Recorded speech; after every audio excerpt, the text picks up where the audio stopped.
काय म्हणता sir? Host करा होस्ट. काय म्हणतो म्हटलं? काय म्हणता? रेकॉर्डिंगचा प्रोग्राम होस्ट करा. हा हा.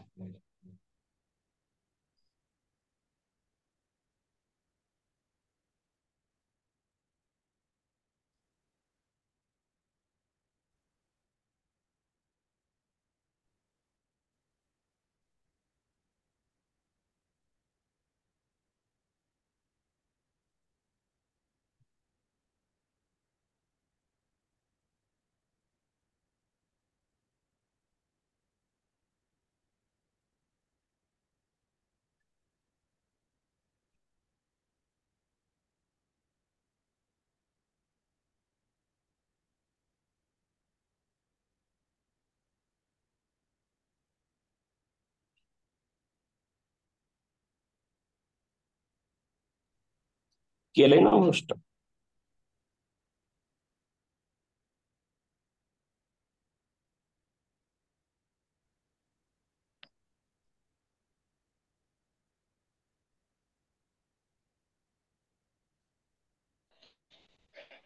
तर तुमच्या अभ्यासक्रमामध्ये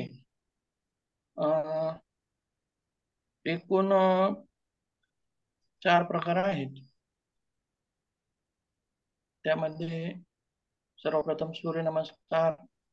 आणि सूर्यनमस्कार हे विथ चॅन्टिंग म्हणजेच मंत्रासहित सहमंत्र सूर्यनमस्कार आहेत. त्याच्या पुढं प्राणायाम. तर एकूण 8 प्रकारचे प्राणायाम तुम्हाला आहेत. सेक्शनल ब्रीदिंग, चंद्रभेदन, शीतली, भ्रामरी, भस्त्रिका, सूर्यभेदन, नाडी शोधन, शीतकारी, अशा प्रकारचे एकूण 8 प्रकारचे प्राणायाम आहेत.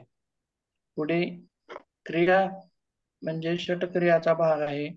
त्याच्यामध्ये कपालभाती, सूत्रनेती, दंडनेती, जलनेती, वस्त्रधौती आणि ताटक.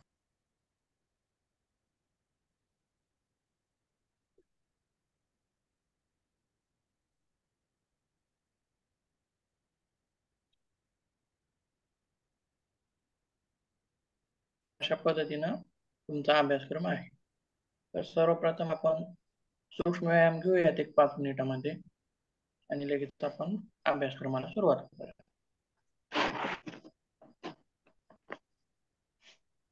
उठून उभं राहायचंय. उठून उभं राहताना बघा कशा पद्धतीने उभं राहायचंय. सर्वप्रथम दंडासन स्थिती. दंडासनातून उपवासनामध्ये यायचंय. उपवासनातून सावधान स्थिती. सूक्ष्म व्यायाम घेऊयात.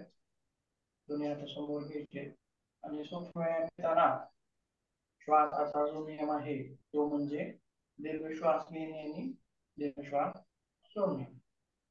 पहिला प्रकार 1, 2, 3, 4, 5. दुसरा प्रकार 1, कॅमेरा 2, बंद आहे. 4, 5. काय म्हणलात?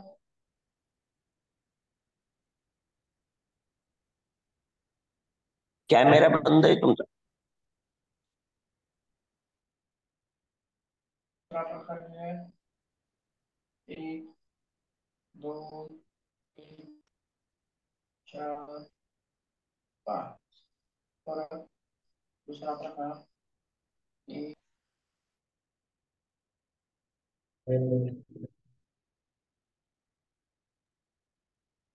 सर तुमचा कॅमेरा बंद आहे बहुतेक.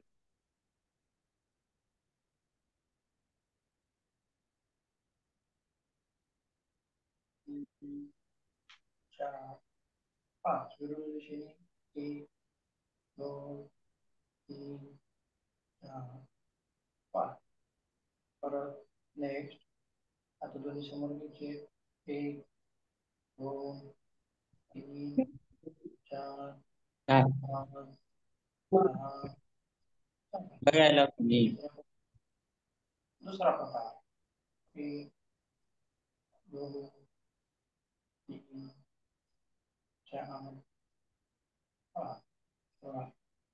दुसरा प्रकार काय आहे? दोन्ही हात वर घ्यायचे. श्वास घे. श्वास सोडत खाली. 1, दोन, तीन, चार, पाच. थोडा हाताचं रोटेशन करून घेऊया. एक, वर जाताना श्वास घेत वर न्यायचा आहे, श्वास सोडत खाली घ्यायचा आहे. एक, दोन, तीन, पुढे दिशेने. एक, दोन, तीन. दुसऱ्या हाताने करूया. एक, दोन, तीन. विरुद्ध दिशेने. एक, दोन, तीन. दोन्ही हाताने करूया. एक, दोन, तीन. विरुद्ध दिशेने. एक, दोन, तीन. दुसरा प्रकार, दोन्ही हात इंटरलॉक करून घ्यायचे. वर, डोक्याच्या वर सरळ.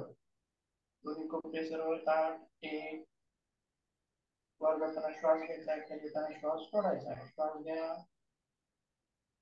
एक, दोन, तीन, चार, पाच.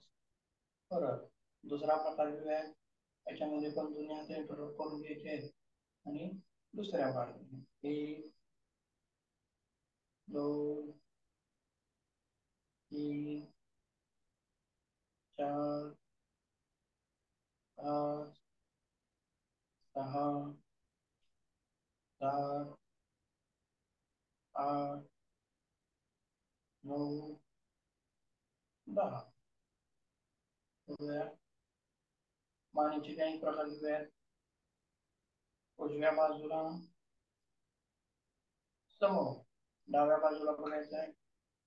खांद्याच्या सर्व रेषेमध्ये समोर. श्वास घे बाजूला, श्वास सोडत समोर. श्वास घे बाजूला, श्वास सोडत समोर. एक, दोन, तीन, चार, पाच, सहा. दुसरा प्रकार जो आहे, कान आपल्या खांद्याला चिटकवण्याचा प्रयत्न करायचा आहे. एक, त्यामध्ये श्वास घेत खाली, श्वास सोडत वर. एक, दोन, तीन, चार, पाच, सहा. दुसरा प्रकार घेऊया. श्वास घेत मागे, श्वास सोडत खाली. अंगठी छातीला लावायचा आहे. श्वास घेत मागे आकाशाकडे बघायचा आहे. एक, दोन, तीन, चार, पाच. थोडा रोटेशन घेऊया. एक, दोन, तीन. विरुद्ध दिशेने. एक, दोन, तीन. दुसरा प्रकार घेऊया.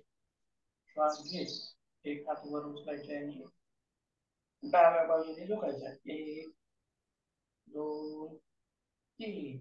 थोडा परत दुसऱ्या बाजूने श्वास घे. एक, दोन, तीन. थोडा परत एक श्वास घे. एक, दोन, तीन. परत दुसऱ्या बाजूने. एक, दोन, तीन. थोडस पायामध्ये अंतर आणि तीच क्रिया परत करायची आहे. श्वास घेत हात उचलायचा आहे आणि एका बाजूला झुकायचा. एक, दोन, तीन. थोडा परत श्वास घे. एक, दोन, तीन. थोडा परत दुसऱ्या बाजूने श्वास घे. एक, दोन, तीन. थोडा परत. एक, दोन, तीन. दुसरा प्रकार घेऊया. दोन्ही हात कमरेवरती ठेवायचे आणि श्वास घेऊन मागे झुकण्याचा प्रयत्न करायचा. श्वास घ्या. एक, दोन तीन थोडा परत एक श्वास घ्या. एक दोन तीन थोडा दुसरा प्रकार घेऊया. दोन्ही समोर छाती समोर श्वास घेत मागे झुकायचा आहे. एक दोन तीन चार पाच सहा सात आठ 9 10. थांबूया. परत दुसरा प्रकार. दोन्ही हात समोर कमरेला पीळ द्यायची. एक दोन तीन चार पाच सहा आठ 9 10. थांबूया. परत दुसरा प्रकार. पंजावरती चालायचं आहे.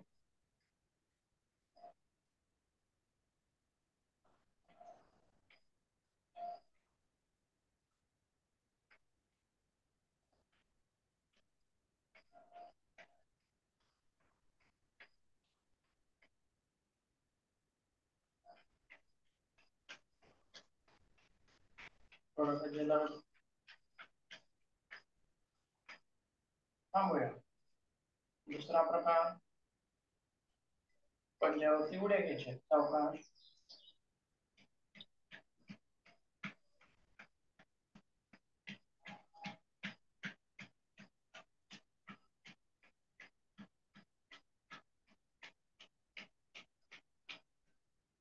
थांबूया. पुढचा प्रकार. एक दोन तीन चार पाच सहा सात.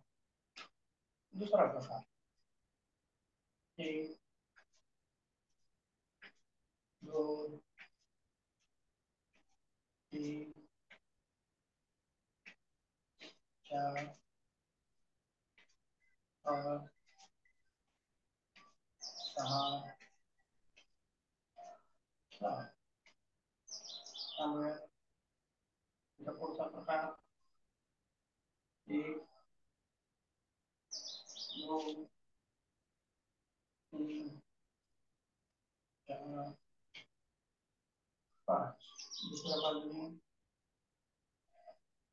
एक दोन तीन चार पाच. त्यामुळे परत दुसरा प्रकार. हात समोर घ्यायचा आहे. एक दोन तीन चार पाच. दुसऱ्या बाजूने. एक दोन तीन चार पाच. सोळा.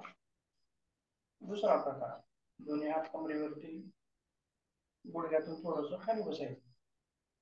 एक दोन तीन चार पाच. थोडस पायामध्ये अंतर आणि कमरेचं रोटेशन करून घे. एक दोन तीन विरुद्ध दिशेने. एक दोन तीन. जवळ घ्यायचे दोन्ही पाय. गुडघ्याचं रोटेशन करून घेऊया. एक दोन तीन. विरुद्ध दिशेने. एक दोन तीन. थांबूया. दुसरा प्रकार. एक दोन तीन पाच. परत दुसऱ्या पायाने घ्या. एक 2 3 4 5. थांबूया. हे झाले आपले सूक्ष्म व्यायाम. त्यानंतर आपल्या अभ्यासक्रमामध्ये असणारा भाग म्हणजे सूर्यनमस्कार. सूर्यनमस्काराची 3 आवर्तन करून घेऊयात. पहिलं आवर्तन जे आहे ते सामान्य घेऊयात. दुसऱ्या आवर्तनामध्ये मात्र सहमंत्र घेऊयात. पहिलं आवर्तन कसं आहे बघूयात सामान्य दृष्टीने.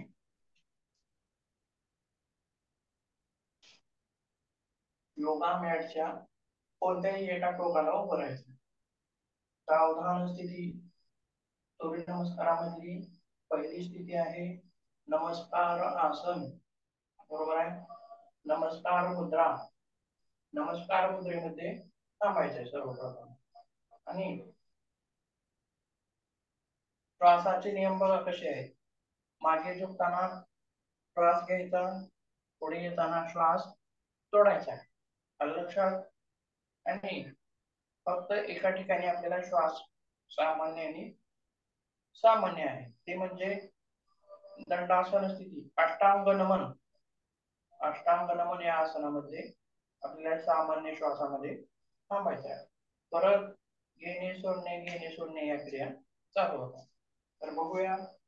सर्वप्रथम पहिलं आसन, पहिली मुद्रा नमस्कार स्थिती. त्यानंतर श्वास घेत दोन्ही हात मागे घेऊन जायचे. श्वास घे, मागे झुका, श्वास सोड, पुढे. दोन्ही हात धरण्याचा प्रयत्न करायचा आहे. पादहस्तासन. त्यानंतर एक पाय मागे, एक पाय पुढे. अश्वसंचालन आसन. त्यानंतर पर्वतासन. दोन्ही टाचा टेकलेले असाव्यात खाली. त्यानंतर अष्टांग नमनासन, भुजंगासन. परत पर्वतासनामध्ये यायचं आहे आणि एक पाय पुढे घ्यायचा आहे. अश्वसंचालन आसन. दोन्ही पाय पुढे. पादहस्तासन. श्वास घे, मागे झुकायचं आणि प्रणाम स्थिती, सावधान स्थिती. ही झाली आपली क्रिया सूर्यनमस्काराची. आता आपल्याला सहमंत्र करूया.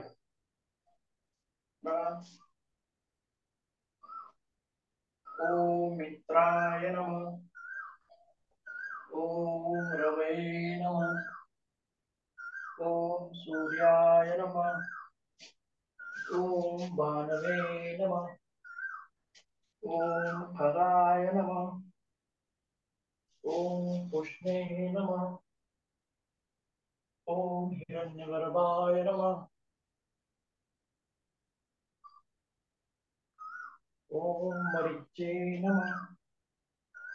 ओम आदित्याय नमः. ओम सावित्रे नमः. ओम आर्काय नमः. ओम भास्कराय नमः. म्हणजे एकूण 12 पोजेस, 12 आसन. त्यामध्ये काही रिपीट होतात, परंतु प्रत्येक आसनामध्ये आपल्याला एक एक मंत्र घ्यायचा आहे. एकूण 12 मंत्र, 12 आसन. परत एक चक्र घेऊया. ओम मित्राय नमः. ओम रवे नमः. ओम सूर्याय नमः. ओम भानवे नमः. ओम खगाय नमः. ओम पुष्णे नमः. ओम हिरण्यगर्भाय नमः. ओम आदित्याय नमः. सावित्रे नमः.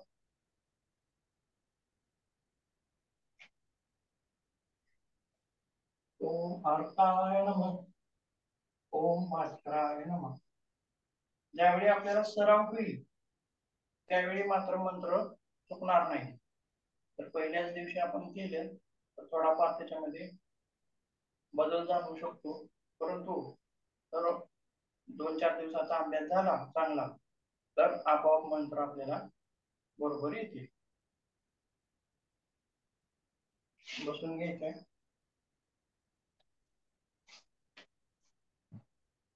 दंडासन स्थिती, विश्राम स्थिती, त्यानंतर सुखासनामध्ये बसून घ्यायचं.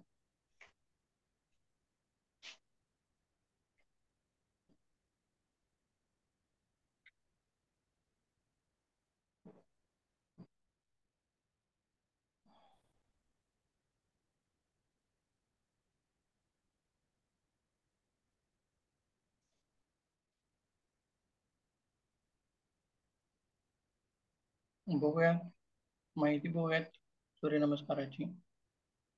त्यानंतर प्राणायामाचा भाग आपण बघूया.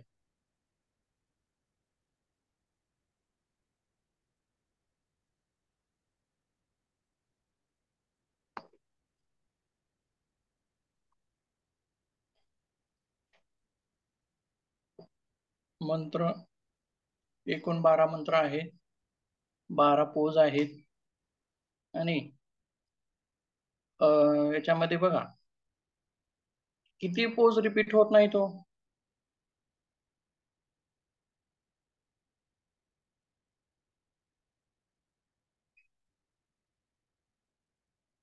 सांगता येईल का?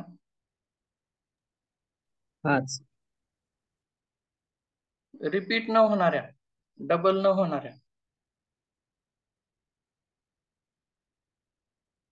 दाखवतो तुम्ही बघा.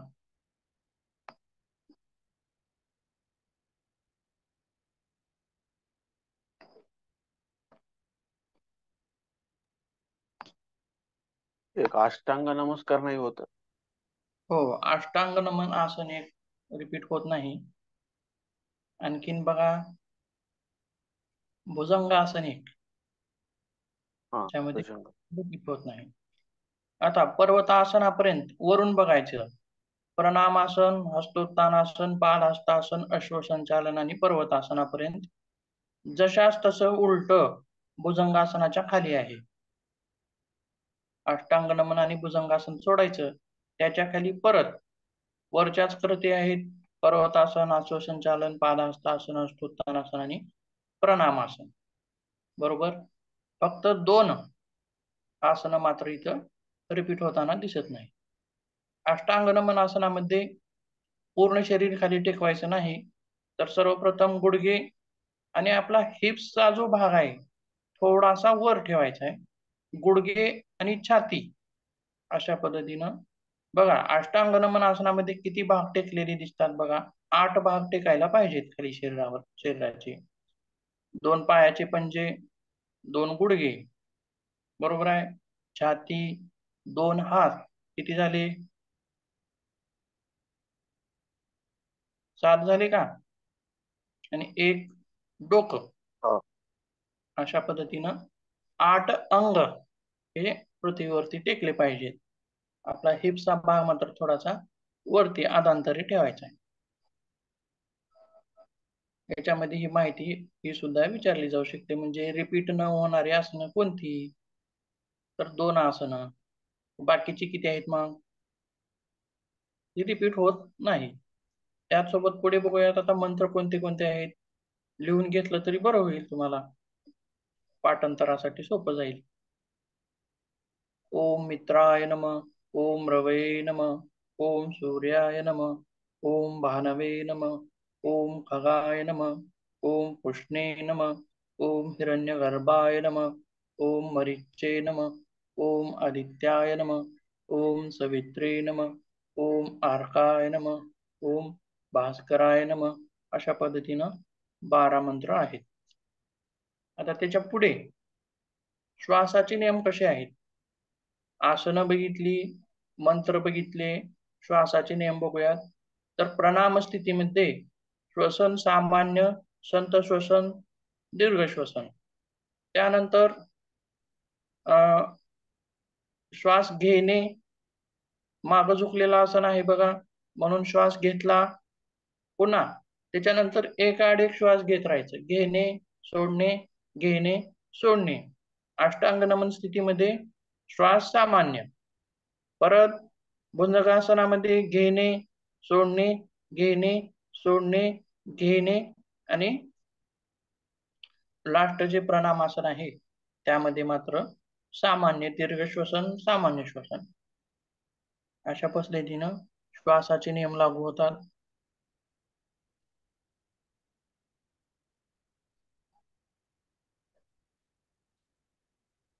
त्यामध्ये काही अडचण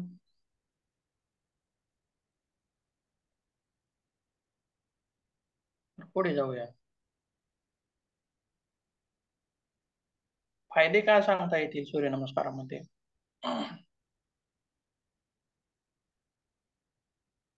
बघा, सूर्यनमस्कारामध्ये 12 आसनांचा समावेश होतो. रिपीट असतील परंतु 12 वेळेस आपण ती करतो, बरोबर. काही रिपीट आहेत, काही न होणारी आहेत, परंतु 12 वेळा ती आपल्याला करावी लागतात. म्हणजेच बघा, रिपीट नाही होणारी किती? 2 आणि इतर किती?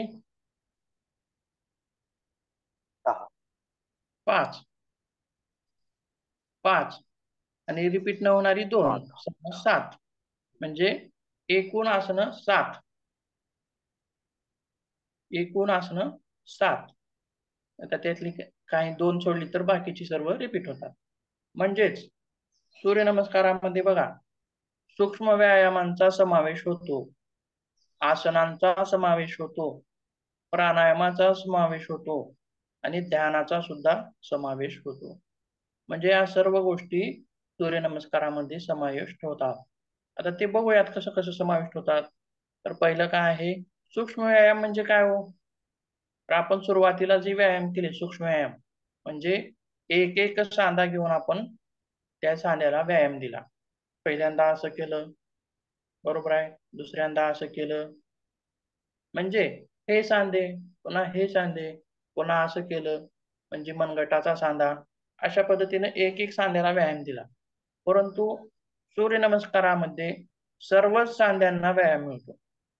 सर्व शरीराचे सर्व सांधे सहभागी होतात, बरोबर आहे का? कोपरा पण सहभागी होतो, मनगट सहभागी होतं, बरोबर आहे. खांदे सहभागी होतात, पायाची सांधे, गुडघे सहभागी होतात, घोटे सहभागी होतात, हिप्स बोनचे इथलं सॉकेट जे आहे ते सहभागी होतात, बरोबर आहे. म्हणजेच शरीराचे सर्व सांधे याच्यामध्ये सहभागी होतात. त्यासोबत वेगवेगळ्या आसनामध्ये वेगवेगळ्या मासपेशी आपण दाखवतो. किंवा पश्चिमोत्तानासनामध्ये शरीराच्या मागलच्या मासपेशी ताणल्या जातात, त्याच्यामुळे तिथं व्यायाम मिळतो, त्यामुळे त्या मासपेशी बळकट होतात असं आपण म्हणतो. भुजंगासनामध्ये काय म्हणतो, पुढच्या मासपेशी ताणल्या जातात. परंतु सूर्यनमस्कारामध्ये शरीराच्या सर्वच मासपेशींचा समावेश होतो. वेगवेगळे आसनं आहेत, त्यामुळे एक एक बघूया. सर्वप्रथम सूक्ष्म व्यायाम म्हणजे सर्व सांध्यांना व्यायाम मिळतो. पुढे चालून आसनांचा सहभाग आहे, म्हणजेच आसनांचे पण फायदे तिथे मिळणार आहेत. त्याच्या पुढे जाऊन प्राणायाम कसा म्हणला आपण, तर श्वास घेणे, सोडणे, घेणे, सोडणे आणि जसं जसं आपण एक सूर्यनमस्कार 2, 3, 4, 5, 6, 7 असं वाढवत जातो, तसं तसं आपला श्वास दीर्घ आणि खोल होत जातो, बरोबर आहे. पूर्ण छाती भरते, दीर्घ श्वास होतो, खोल श्वास होतो आणि घेण्याचे आणि सोडण्याचे नियम, सामान्य नियम, म्हणजेच या ठिकाणी प्राणायामाचे पण लाभ आपल्याला सूर्यनमस्कारामध्ये मिळणार आहेत, बरोबर आहे. आणि ध्यान म्हणजे काय? बघा, आपलं सर्व लक्ष श्वासावरती केंद्रित असतं, बरोबर आहे. आणि कोणत्या श्वासावरच्या वेळी, कोणत्या आसनाच्या वेळी कोणता श्वास घ्यावा, कोणता मंत्र म्हणावा, म्हणजे सर्व ध्यान आपण केल्या जाणाऱ्या क्रियेवरती असतं. मंत्र कोणता म्हणावा, श्वास मध्ये घ्यावा आणि आपलं शरीर, म्हटला जाणारा मंत्र, घेतला जाणारा श्वास आणि केलं जाणारं आसन, या तिन्ही वरती आपलं लक्ष केंद्रित असतं. म्हणजेच ध्यानाचा सुद्धा अभ्यास इथं आपल्याला सहजगत्या होतो. म्हणजेच बघा, सूक्ष्म व्यायाम, स्थूल व्यायाम, आसन, प्राणायाम आणि ध्यान या एकंदरीत सर्वांचाच समावेश सूर्यनमस्कारामध्ये होतो. म्हणजेच एकंदरीतच या सर्वांचेच फायदे आपल्याला मिळतात. बरोबर आहे. तर मग कोणकोणत्या भागावरती काय फायदे मिळतात बघूयात. सांधे आणि हाड तसेच मेरुदंडाचा भाग पण याच्यामध्ये सहभागी होतो. बघा, आपण वेगवेगळ्या आसनामध्ये मेरुदंडाचे किती भाग होतात हो? मानेचा भाग, वरील 6 मणके, पुन्हा 12 मणके, पुन्हा 5, 5, 4 अशा पद्धतीने एकूण 33 मणके आहेत. बरोबर आहे.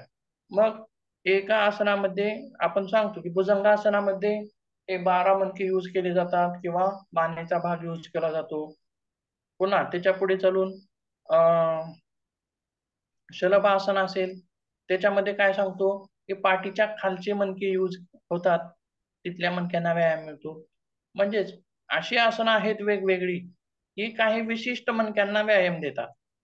परंतु सूर्यनमस्कार एक अशा प्रकारचा व्यायाम आहे ज्यामध्ये सर्वच्या सर्व मणक्यांना आपण तिथं व्यायाम देण्याचा प्रयत्न करत असतो. सर्व मणके सहभागी होतात. म्हणजेच पूर्ण मेरुदंड तिथं सहभागी होतो.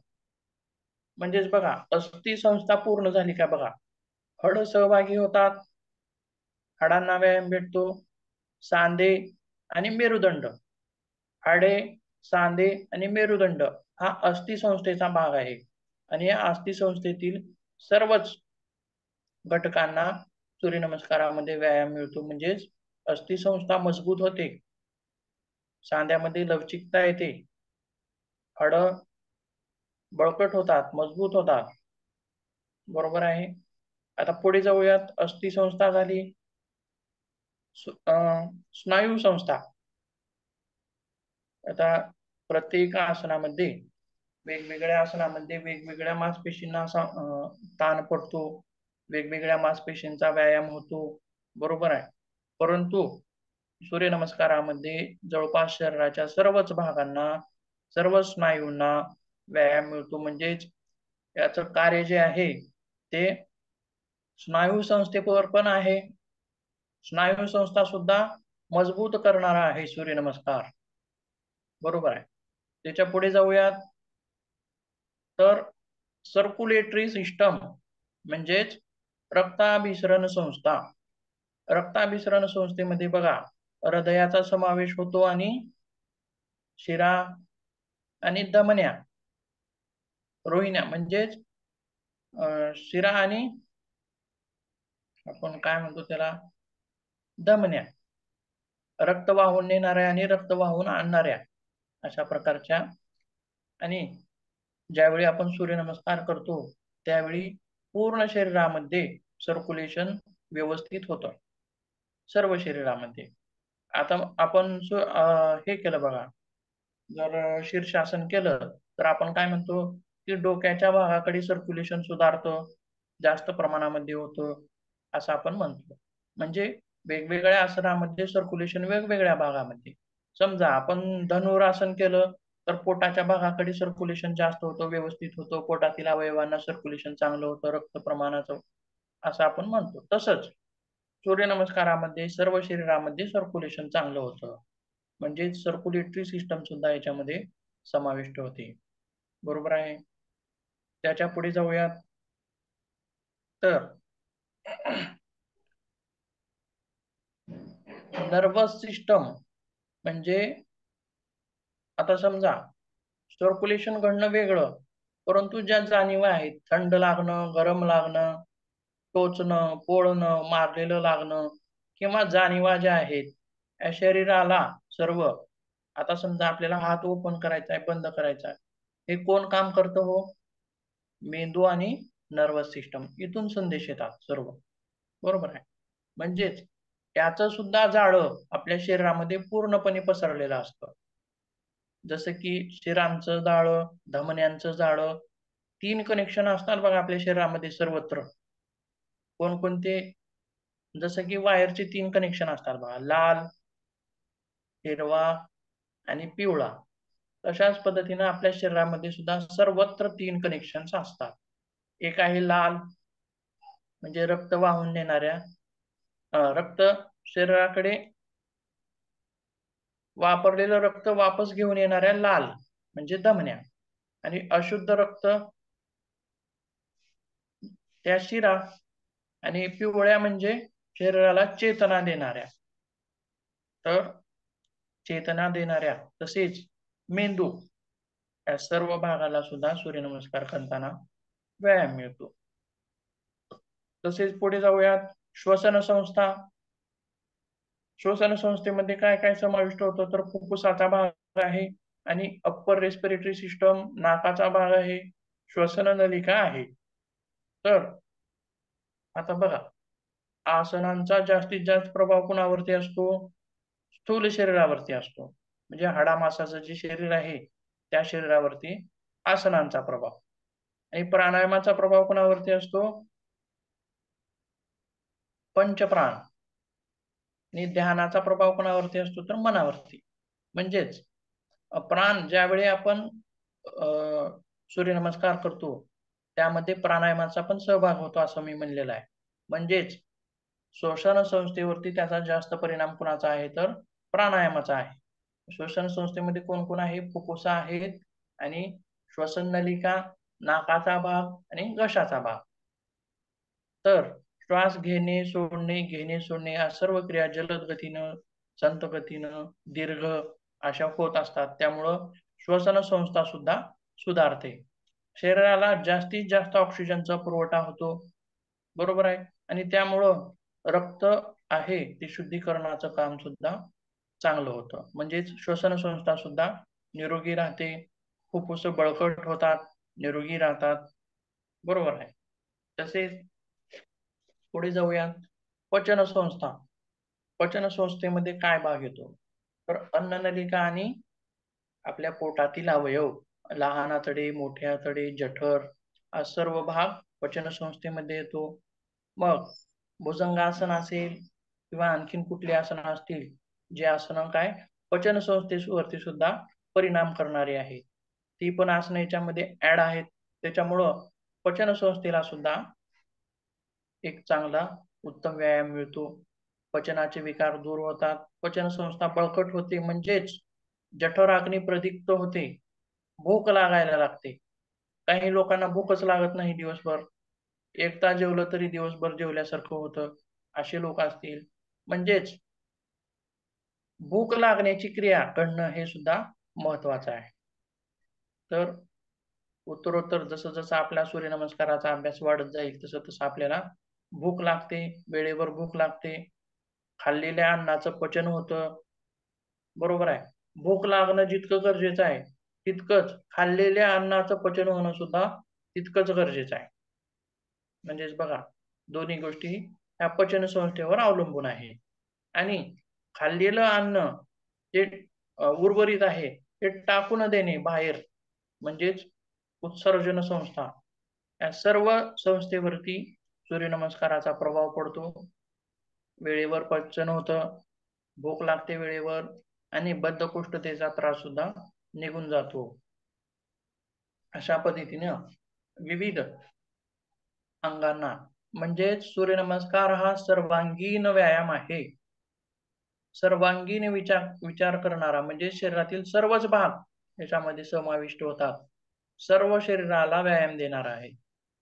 म्हणून सर्व शरीर बळकट मजबूत बनवण्याचं काम, लवचिक बनवण्याचं काम हे सूर्यनमस्कार करत असतो. सूर्यनमस्काराचे भरपूर फायदे आहेत. कमीत कमी 1 तास तरी त्याच्यावरती वर्णन करायला लागतो, त्याच्यापेक्षा जास्त लागेल, परंतु इतके फायदे आपल्याला पुरेसे आहेत. प्रात्यक्षिक मध्ये सांगण्यासाठी आपल्याला इतके फायदे पुरेसे आहेत. ही झाली सूर्यनमस्काराची कृती, त्यातील मंत्र आणि सूर्यनमस्काराचे फायदे. सूर्यनमस्कार कोणी करू नये हे काय सांगता येईल का तुम्हाला?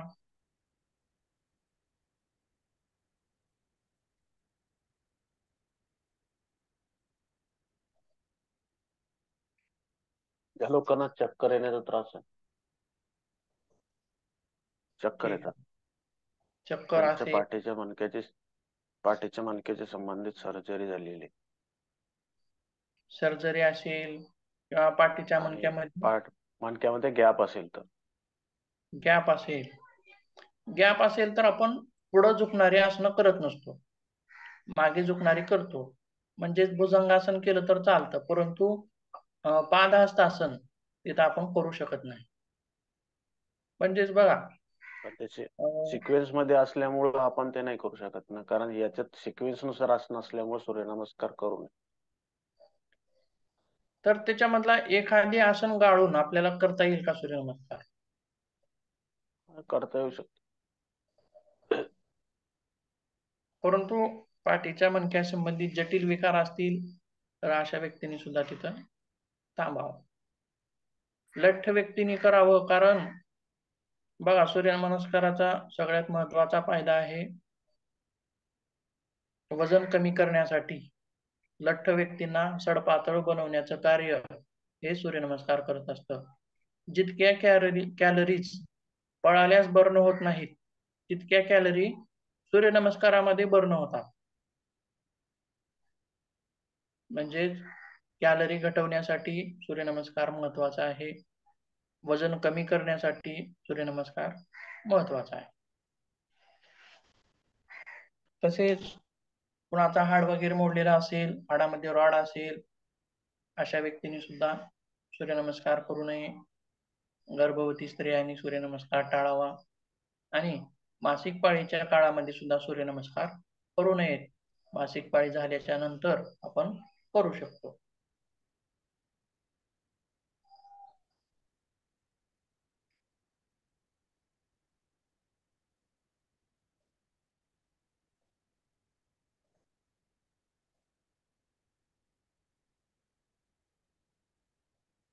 मधुमेहामध्ये सूर्यनमस्काराचा लाभ होतो.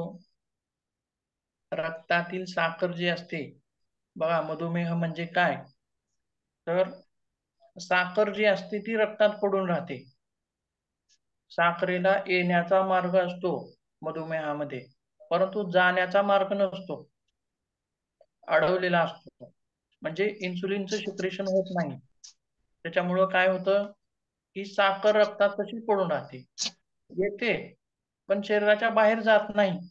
त्याच्यामुळं काय होतं तर रक्तात पडून राहते. परंतु फिजिकल ऍक्टिव्हिटीज ज्या आहेत, जसं की फिजिकल ऍक्टिव्हिटीमुळं, शारीरिक हालचालीमुळं कॅलरीज बर्न होतात, फॅट बर्न होतं. तसंच शरीरातील रक्तातील साखर सुद्धा बर्न होते. म्हणजेच मधुमेह असणाऱ्या लोकांना सुद्धा सूर्यनमस्कार तितकेच महत्वाचे आहेत. त्यासोबत इन्सुलिन द्रव म्हणजे पोटाच्या अवयवांवरती एक चांगला उत्तम ताण मिळाल्यामुळं पॅनक्रियाचं सुद्धा कार्य तिथं सुधारायला मदत होते.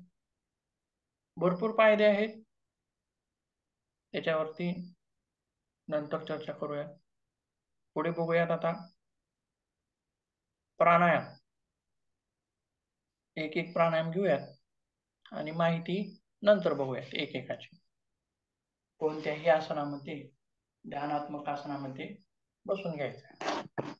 पद्मासन, सिद्धासन, सुखासन, वज्रासन, नाहीच कोणतं आसन जमलं तर सुखासन. मान, पाठ, ताठ सरळ, दृष्टी समोर, छातीचा भाग थोडासा पुढे. तर पहिल्यांदा आपण सेक्शनल ब्रीदिंग बघूया. सेक्शनल ब्रीदिंग म्हणजे काय हो? विभागीय श्वसन.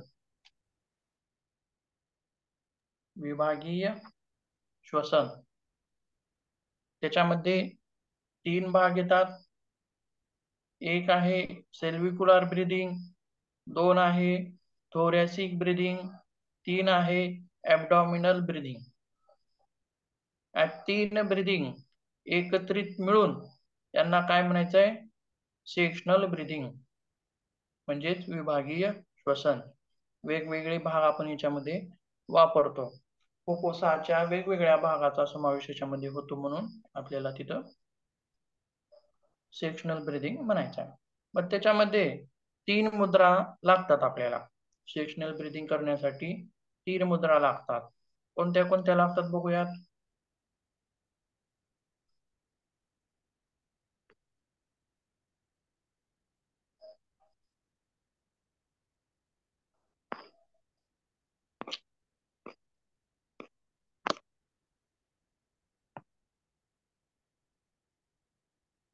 एक आहे चीन मुद्रा. तर या चीन मुद्रेमध्ये आपण ज्याप्रमाणे ज्ञान मुद्रा लावतो त्याप्रमाणे ही मुद्रा आपल्याला लावायची आहे. आणि ह्या मुद्रेमध्ये आपल्याला कोणता प्राणायाम करायचा आहे तर ॲबडॉमिनल ब्रीदिंग म्हणजेच उदरीय श्वसन ही मुद्रा लावून आपल्याला करायचं आहे. त्याच्या पुढे आहे चिन्मय मुद्रा. चिन्मय मुद्रामध्ये थोरॅसिक ब्रीदिंग करायचे आहे. आणि बघा ही कशी आहे मुद्रा तर ज्ञान मुद्रा आहे आणि बाकीची बोट दुमडून घ्यायची. ही झाली चिन्मय मुद्रा. तिच्यामध्ये आपल्याला थोरॅसिक ब्रीदिंग करून घ्यायचे आहे. आणि तिच्या पुढची एक मुद्रा आहे म्हणजे मूठ बांधायची आहे अंगठामध्ये आणि मूठ बांधायचे. ही आहे आदी मुद्रा. याच्यामध्ये आपल्याला सेल्फिक्युलर ब्रीदिंग करून घ्यायची आहे. आलं लक्षात.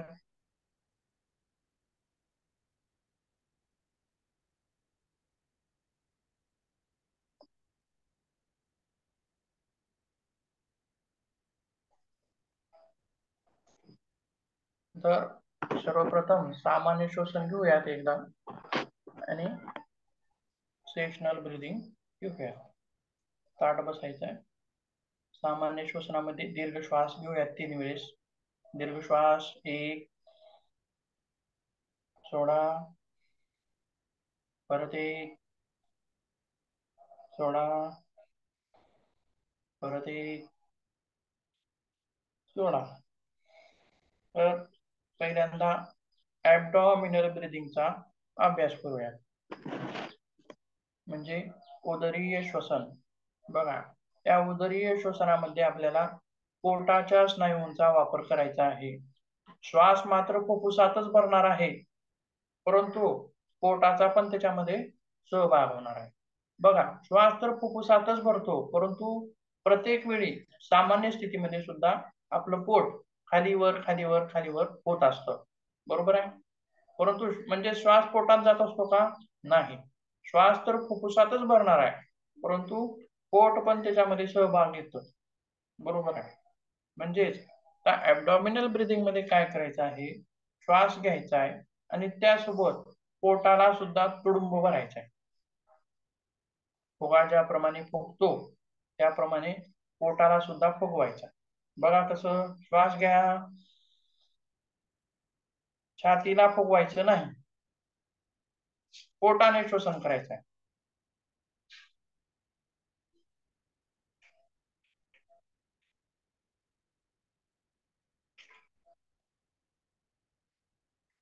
पोटाला फुगवायचा. एक हात पोटावरती ठेवला तरी चालेल. बघा पोटाकडे लक्ष द्या. श्वास घ्या. छातीला अजिबात फुलवायचं नाही. छाती जशाच तशी असेल. छाती हलणार नाही. जर आपण किंचित सुद्धा हलणार नाही. फक्त पोट हलेल. श्वास घेताना पोटाने श्वास घ्यायचा. पोट ढकलत गेल की श्वास घेत जायचा. श्वास घ्या.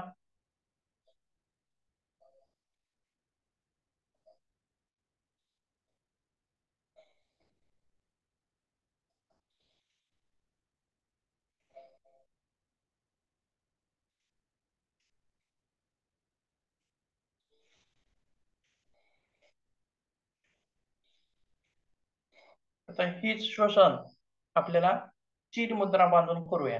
म्हणजे दोन्ही हातामध्ये ज्ञान मुद्रा म्हणजे चीन मुद्रा बांधूया आणि उदरीय श्वसन. श्वास घ्या.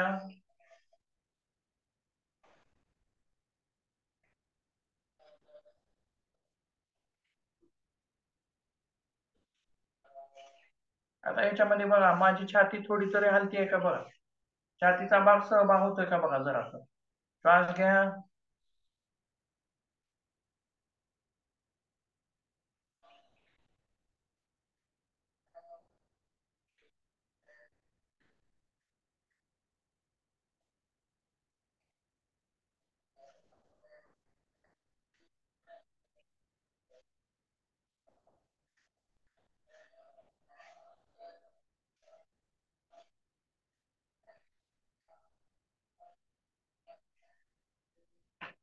थांबूया.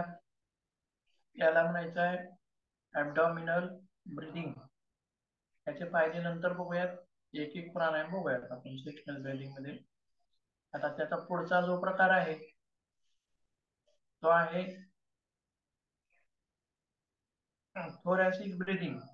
म्हणजे या ब्रीदिंग मध्ये छातीचा वापर करायचा, पोटाचा वापर अजिबात करायचा नाही किंवा खांदे उचलायचे नाही. मेरुदंड एकदम ताठ कडक. आणि मुद्रा कोणती बांधायची याच्यामध्ये? चिन्मय मुद्रा. चिन्मय मुद्रा. सुरुवातीला ज्ञान मुद्रा बांधायची आणि त्यानंतर बोट मोडकून घ्यायची आपली. चिन्मय मुद्रेमध्ये हात खाली ठेवायचे. श्वास घ्यायचा आहे फक्त छातीने. श्वास घ्या भरा छातीमध्ये. श्वास 1,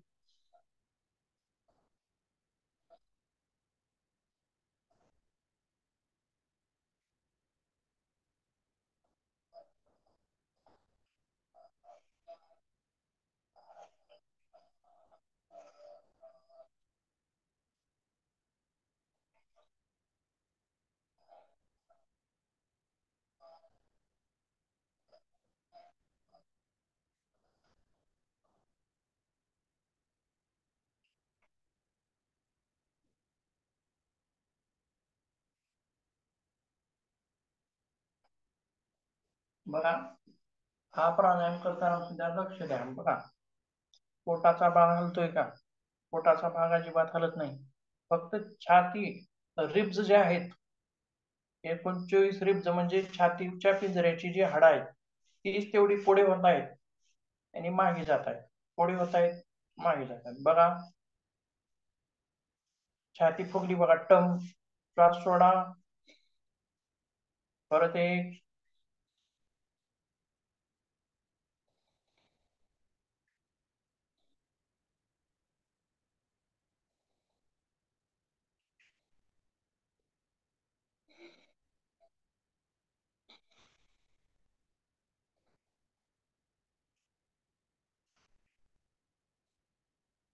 तर हा प्राणायाम जो आहे तो छातीच्या भागामध्ये, छातीचा भाग सहभागी होतो याच्यामध्ये. याच्यामध्ये पोटाचा पण भाग सहभागी होत नाही आणि खांद्याचा पण भाग सहभागी होत नाही. आता त्याच्या पुढचा प्राणायाम बघूयात. त्याच्या पुढची ब्रीदिंग जी आहे सेल्विकुलार ब्रीदिंग. त्याच्यामध्ये आदी मुद्रा बांधून घ्यायची. चीन मुद्रा, चिन्मय मुद्रा आणि आदी मुद्रा. आदी मुद्रेमध्ये यायचं आहे. आणि यावेळी मात्र आपल्या ज्या स्कॅप्युलार ब्लेड्स आहेत, स्कॅप्युलार हाड जी आहेत बघा, मागची 2 आहेत का? बघा असं केल्यानंतर ते जवळ येतात, चिटकतात. बघा चिटकवून. हाड जे आहेत 2 मागची हाड, हे हाड, हे 2 ती चिटकवायची.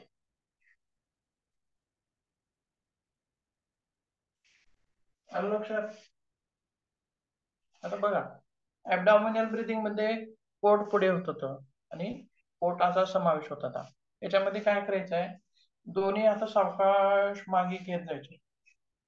खांदे वरच्या बाजूने जातात, वरील दिशेनं.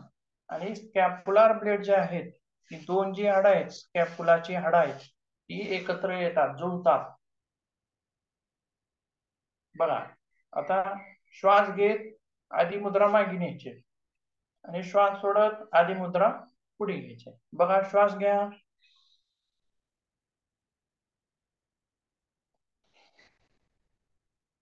परत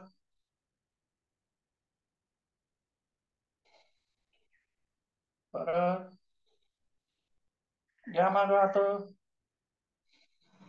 हात मागे घ्या. हात मागे गेल्याशिवाय स्कॅप्युलर ब्लेड जवळ येत नाहीत. बघा प्रयत्न करून. 1,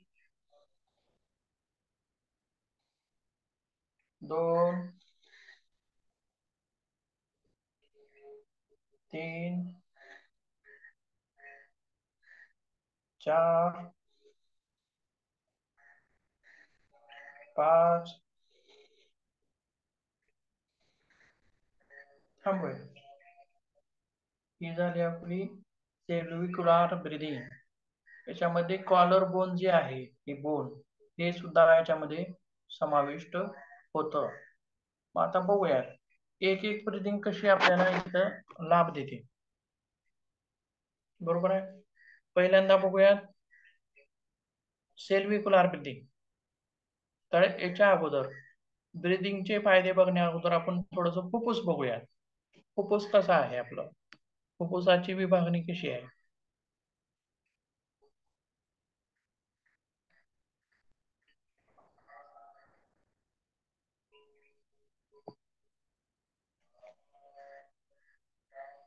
अशा पद्धतीनं आपलं फुफ्फुस आहे. बरोबर आहे. फुफ्फुसाचा वरचा भाग, फुफ्फुसाचा मधला भाग आणि फुफ्फुसाचा शेवटचा खालचा भाग, 3 भागामध्ये आपण याची विभागणी करू शकतो. बरोबर आहे. तर बघा वरचा जो भाग आहे टेकडी सारखा डोम शेप, बरोबर आहे, हा वरचा भाग. तर सेल्व्हिक्युलार ब्रीदिंग मध्ये फुफ्फुसाच्या वरच्या भागामध्ये श्वास भरतो. अर्थातच फुफ्फुसाच्या वरच्या भागाला व्यायाम मिळतो. अर्थातच फुफ्फुसाच्या वरचा भाग सुदृढ होतो, निरोगी होतो. आता परत त्याच्या फायद्यामध्ये काय सांगता येईल, तर जे ॲथलेटिक्स असतील किंवा धावणारे असतील किंवा विविध स्पर्धक असतील किंवा खेळाडू असतील, तर खेळाडूंना या ब्रीदिंगचा फायदा जास्त होतो. तर कशाप्रमाणे, खेळामध्ये एक प्रकार असतो दम लागण्याचा प्रकार आहे. दम लागतो खेळाडूंना. धावण्याची क्रिया असेल, मॅरेथॉन असेल, पोहण्याची क्रिया असेल किंवा आणखीन कुठल्या, तर ह्या ज्या खेळात्मक स्पर्धा ज्या आहेत त्याच्यामध्ये दम लागतो. ती अडचण खेळाडूची काय अडचण असते, तर दम लवकर लागू नये. दम जर उशिराने लागला तर ते आणखीन जलद गतीने ते क्रिया करू शकतील. म्हणजेच खेळाडूंना या ब्रीदिंगचा फायदा जास्त होतो, कारण दम लागण्याचा प्रकार हा या ब्रीदिंग मुळे कमी होतो. धारण क्षमता वाढते, श्वसनाची धारण क्षमता वाढते. बघा काय काय सांगितलं आपण, फुफ्फुसाच्या वरच्या भागाचा वापर झाल्यामुळे फुफ्फुसाचा वरचा भाग क्रियान्वित होतो, ऍक्टिव्हेट होतो, तिथलं आरोग्य सुधारतं. बरोबर आहे. आणि त्यासोबत खेळाडूंसाठी हा प्राणायाम, ही ब्रीदिंग खूप महत्वाची आहे, उपयोगी आहे.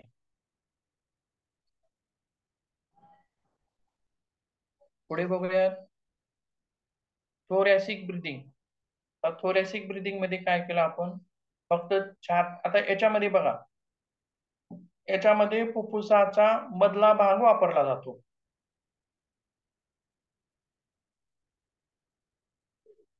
तीन भाग, वरचा भाग, मधला भाग आणि खालचा भाग, शेवटचा भाग.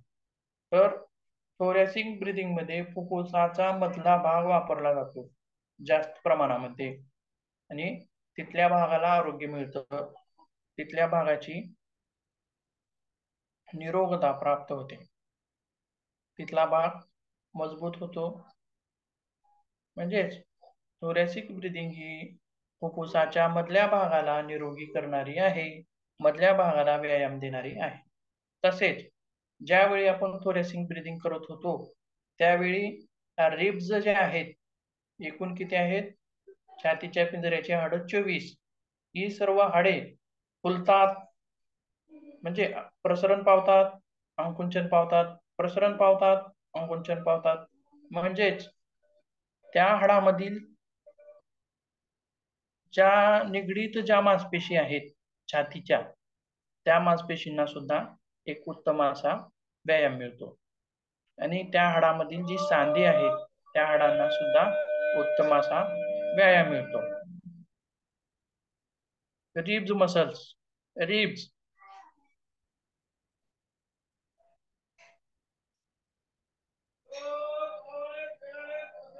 तसेच सर्व्हिक्युलर ब्रीदिंग मध्ये आपण हा पण एक फायदा घेऊ शकतो की स्कॅप्युलर ब्लेड मागे चिटकतात, त्यावेळी स्कॅप्युलर मसल्सना सुद्धा व्यायाम मिळतो.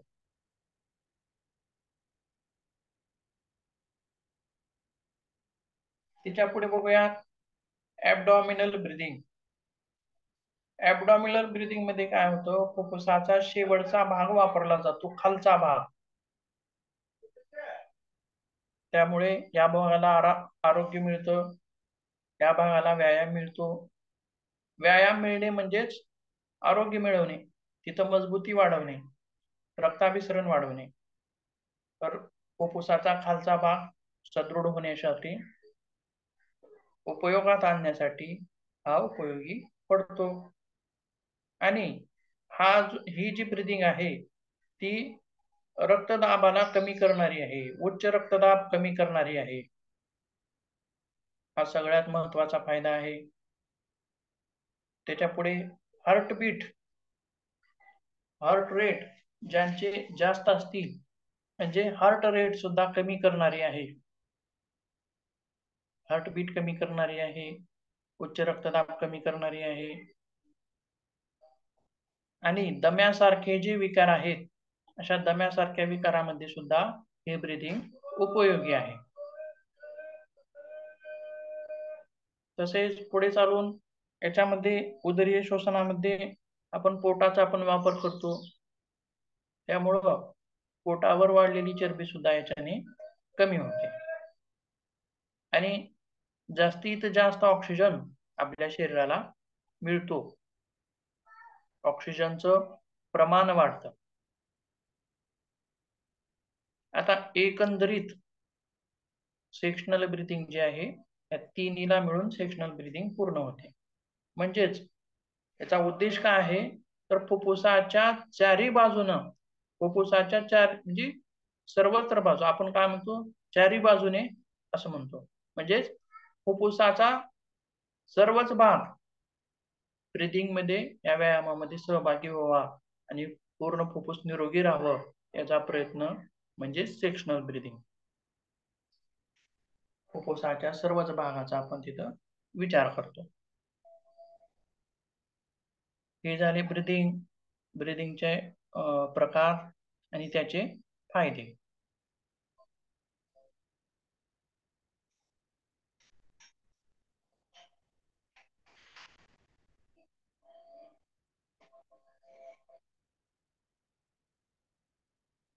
त्याच्या पुढे बघूया पुढील प्रकार. सर्वप्रथम भस्त्रिका बघूया. दोन्ही हातामध्ये ज्ञान मुद्रा.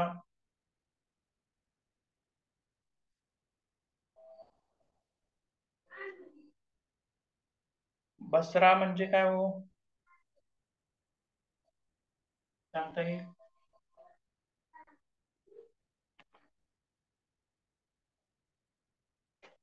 बसरा म्हणजे काय?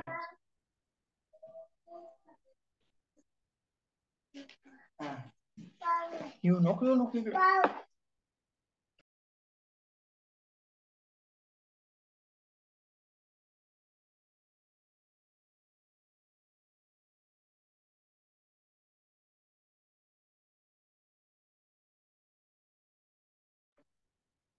भस्त्रिका बघूया लगेच. भस्त्रिकेमध्ये बसरा जो नाव आहे, बसरा जो आहे त्याचा अर्थ होतो की लोहाराच्या भाता जसं असतं त्याप्रमाणे भस्त्रिका आपल्याला करायची आहे.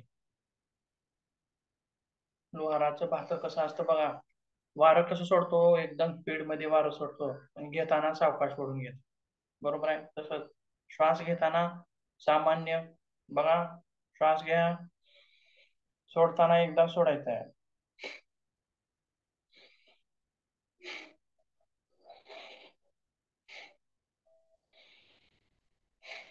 करा, चक्र करूयात 10चं एक. ताट बसा, ज्ञानमुद्रा, मेरुदंड ताट, दृष्टी समोर किंवा दृष्टी मिटलेली. प्राणायाम करताना दृष्टी मिटलेलीच असावी आणि लक्ष श्वासावरती असावं. घ्या श्वास, 1,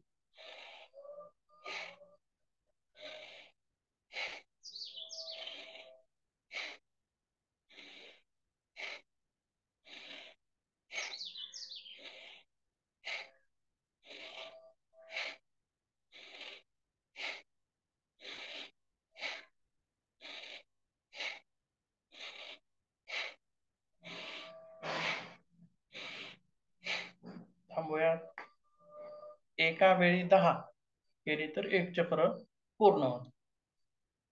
तर भस्त्रिकेमध्ये सुद्धा 3 प्रकार आपल्याला करता येतात. एक सामान्य गतीनं, एक मध्यम गतीनं आणि एक तीव्र गतीनं.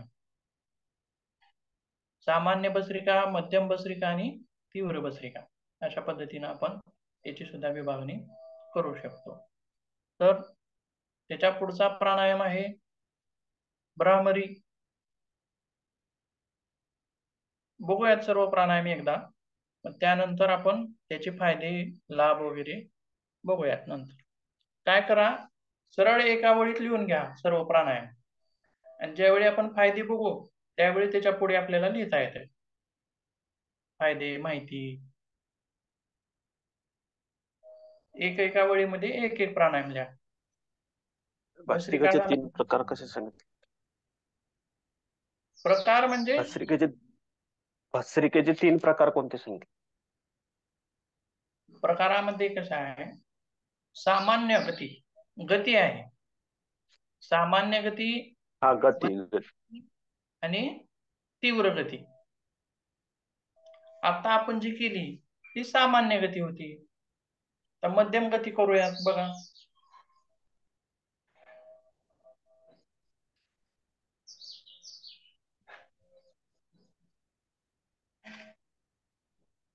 मध्यम गती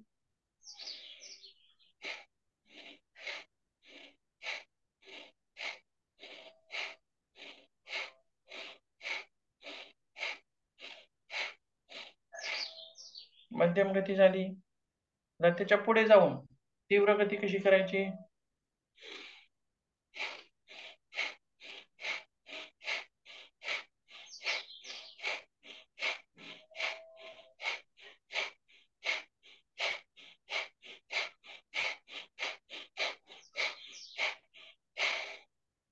तीव्र गतीमध्ये बदल होतो.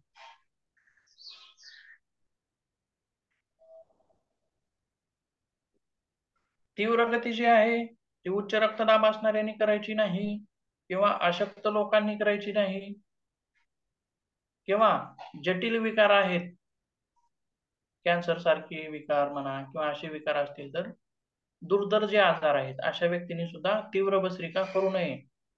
तीव्र भस्त्रिका ही आध्यात्मिक उन्नतीसाठी केली जाते.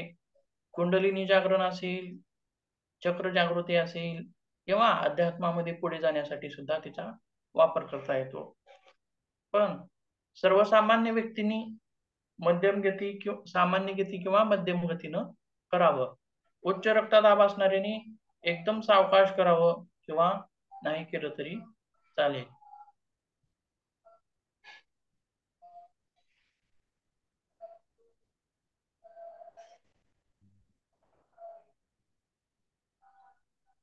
प्रमाण कसं आहे, सामान्य लोकांनी 5 मिनिटं केलं तरी त्याच्यासाठी पुरेसं आहे. आपण चलती फिरती व्यक्ती आहे, कसलाच आजार नाही, विकार नाही, रोग नाही, काय नाही, तर अशा व्यक्तींनी 5 मिनिटं रोजची भस्त्रिका जरी केली तरी त्याच्यासाठी पुरेसं आहे. पण एखाद्या व्यक्तीला जुनाट विकार आहेत, म्हणजे कॅन्सर सारखे विकार असतील, किंवा आणखीन कुठले विकार असतील, तर अशा व्यक्तींनी मात्र जास्त प्रमाणामध्ये जरी केलं तरी चालतं.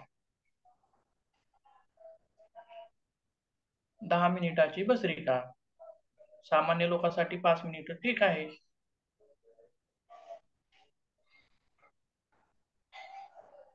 फायदे बघायचे का नाही? तर फायदे बघूयात लगेच, पुढे जाऊया.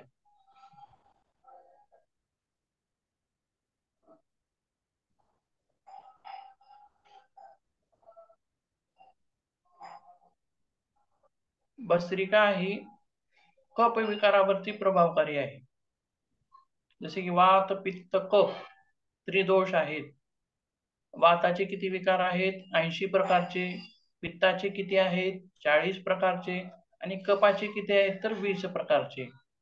20 प्रकारचे जे कफाचे विकार आहेत, तर त्यावरती भस्त्रिका गुणकारी आहे. तर याच्यामध्ये काय काय समाविष्ट होतो बघा. श्वसन संस्थेला बलवान करणारी आहे भस्त्रिका.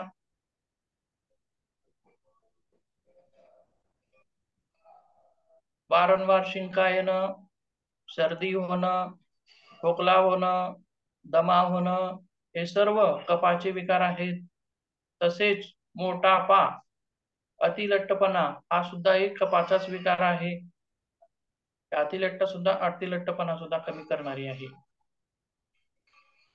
बरोबर आहे. शरीरामध्ये ऑक्सिजनचं प्रमाण, आता बघा, प्राणायाम कोणताही असो, एकूण 8 प्राणायाम जे पाहणार आहोत आपण, किंवा सेक्शनल ब्रीदिंग असेल, तर त्याच्यामध्ये एक कॉमन फायदा आपण सांगू शकतो. कोणता फायदा कॉमन असेल तो? शरीरामध्ये ऑक्सिजनचं प्रमाण वाढवतात.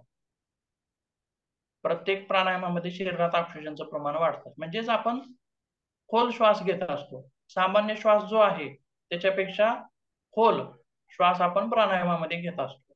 मग ती सेक्शनल ब्रीदिंग असेल, भस्त्रिका असेल, भ्रामरी असेल, किंवा आणखी कुठले प्राणायाम असतील, श्वसनाचा दर वाढतो. त्याच्यामुळे शरीरामध्ये ऑक्सिजनचं प्रमाण वाढतं. म्हणजे कॉमन एक फायदा आपण सर्वच प्राणायामामध्ये सांगू शकतो. त्याच्या पुढे बघूयात भ्रामरी प्राणायाम.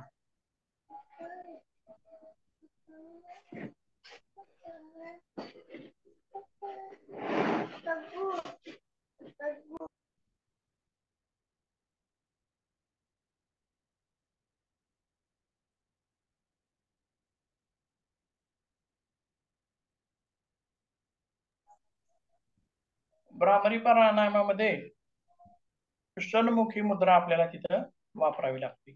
ही मुद्रा कशी बांधायची? 2 बोट जी आहेत मधली, तर्जनी ही भुवयाच्या वरती, मधली 2 बोट ही डोळ्यावरती कालांतरी, आणि खालची करंगळी जी आहे ती नाकाच्या जवळ, आणि उरलेला अंगठा आहे त्या अंगठ्याने आपल्याला हे कान बंद करायचं. आलं लक्षात?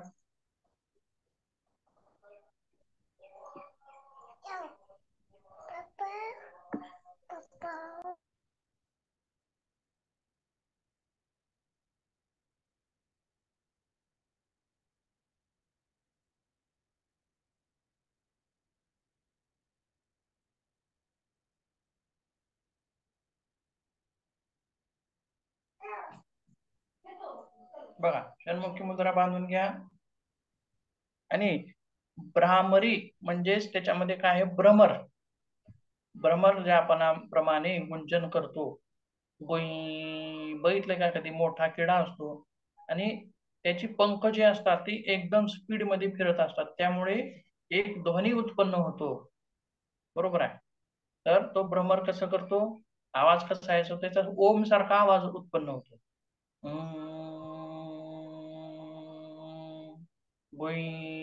गुंजन. तर भ्रामरी प्राणायामामध्ये भ्रमरासारखं आपल्याला गुंजन करायचं आहे. षण्मुखी मुद्रा बांधलेली आहे. दीर्घ श्वसन.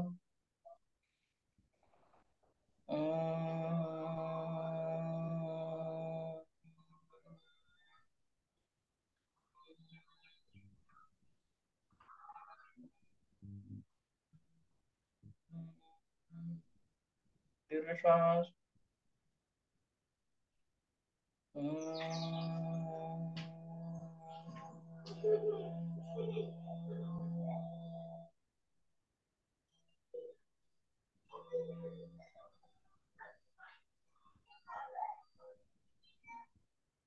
दीर्घ श्वास.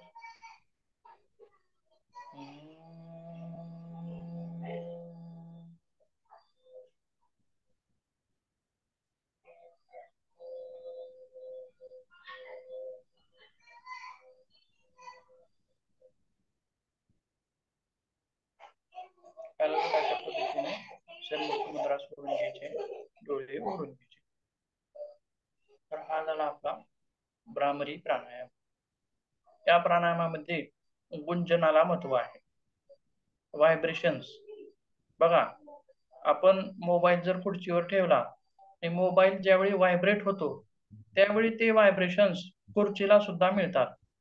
खुर्ची सुद्धा एक व्हायब्रेशन करते. बरोबर आहे.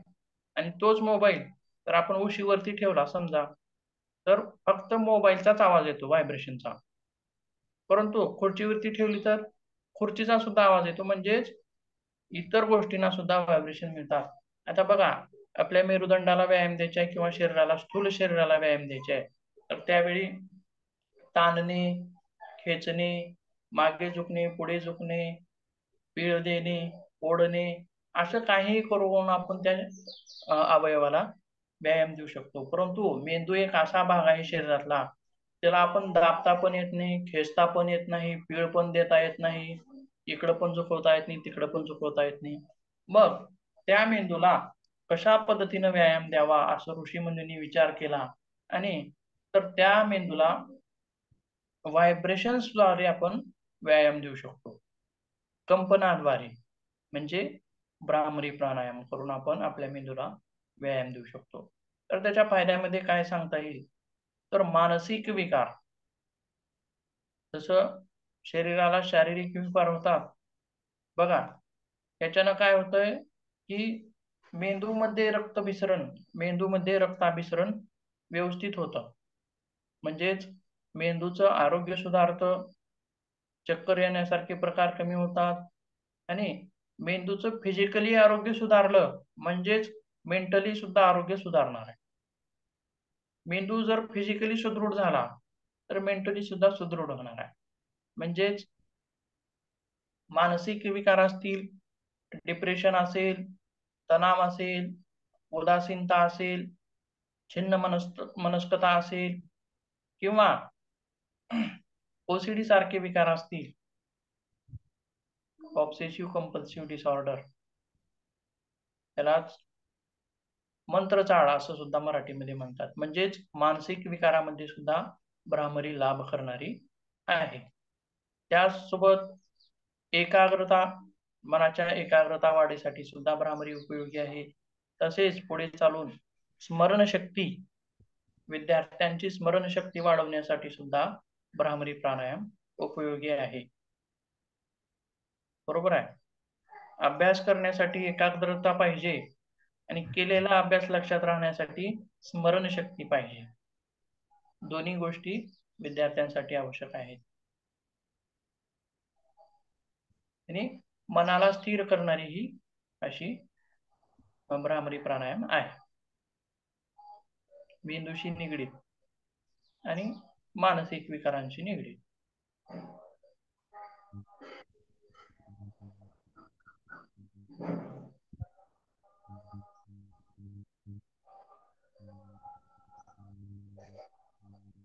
हे झाले फायदे भ्रामरी प्राणायामाचे.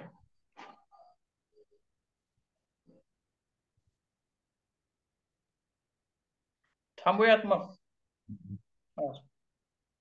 बाकीचा भाग उद्याच्या तासामध्ये बघूया. हरिओम, नमस्कार.